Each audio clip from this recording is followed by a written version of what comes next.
All we want as footy fans is consistency, and I don't think we've got any of that across the weekend from the AFL on two fronts. First, the match review officer, Ablett and Fyfe cleared, and the second one on the Dane Rampy, some movement there from the AFL. Well, let's start with the match review decisions today, and that is that Gary Ablett and Nat Fyfe have both been cleared to play this weekend. This is the Ablett incident.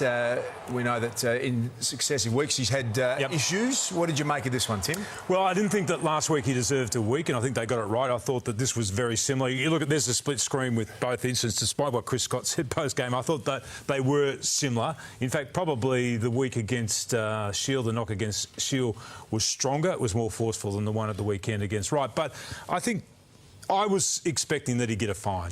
At the very least, he would get a fine this week for that incident yesterday. Has Chriso then done a backflip on what he considers reportable? Because same incident. He says no, though. Shouldn't have he? Well, it was exactly the same. No, he says no, though. What he about, says low force last week. What about the intention to cause serious injury? Now we know that it didn't. Now we know that it didn't cause serious injury, but when you raise your elbow and you jump into a player, there's 100%, yeah. There's a chance that you could cause a serious injury. Now clearly he hasn't on both occasions, but that's a guideline. That's a guideline in there. This is what Michael Christian said, Mick, today, the match review officer. Take a listen.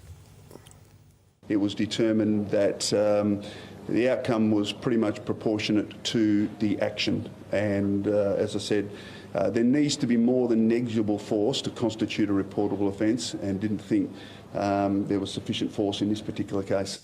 And you're spot on, because when Dustin Martin was recently suspended, the AFL argued at the tribunal hearing, when it went to the tribunal, that his actions had the potential to cause serious injury, and that was used against him. So both times the actions are not good from Ablett. There's no doubt about that. Now, he hasn't caused serious injury.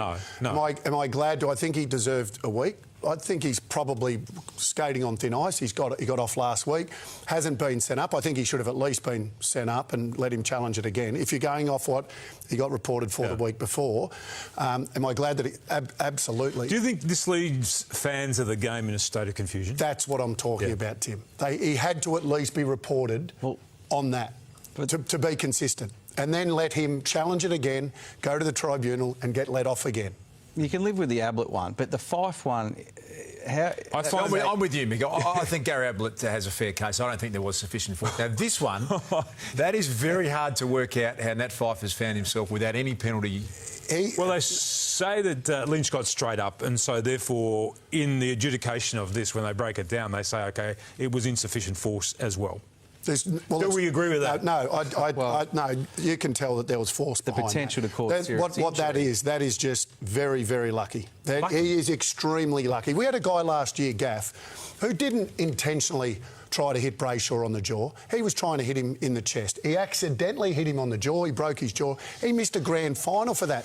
Nat Fyfe could have broken a jaw there easily. Could have broken a lot of things with that. I want to show you this. An inch. OK, Sam Durden goes up before the MRO today, OK? He executes a bump, a beautiful bump. We'll have a look at this, all right? He gets a week for this, right? OK. Now, I think, the head's sacrosanct. We know all that. There was head contact there with the bump, head to head, OK? We know they changed the ruling of this, or the adjudication of this, over the summer months, OK? Yeah. But you try and explain the difference of that action with the difference of the Fyfe action to somebody who's just watched the game at the weekend. You say, OK, which of these incidents did somebody get a week's suspension for? That's a good way to look at it. That is a good way to look at it. I tell you why. You can't understand that. Sam Durden, and, he's a young player trying to make his way. He's not one of the Brownlow favourites. That's why. And I've said for a long time that if you're one of the gun players in the competition, and this has been going on for a long time, you will get a little bit more lenient. So, Ducky, that's true. That's an indictment on him. I know you said that last. Campbell Brown tonight's just sent out this tweet. I watched the incident close. The only thing Sam Durden could have done to avoid suspension was win a Brownlow medal. So he's singing from Duck's hymn book, Mick, that if you're a star player, you get off at the match review. So if Chriso is presented with Ablett and Fyfe and their faces pixelated, is he going to give those? Is he going to suspend those players? If that was Durden doing what Fyfe did, he would have got 3 weeks. Well, Are you buying that? and that's the It's a- confusion. It's a big call. Well, the evidence is mounting. It's hard to argue against He what would he's have got saying. 3 weeks. I mean, such a good prosecutor, this bloke. and he's consistent. He's been talking that for a couple of years on Talking we just Footy. want consistency, and we're not getting it.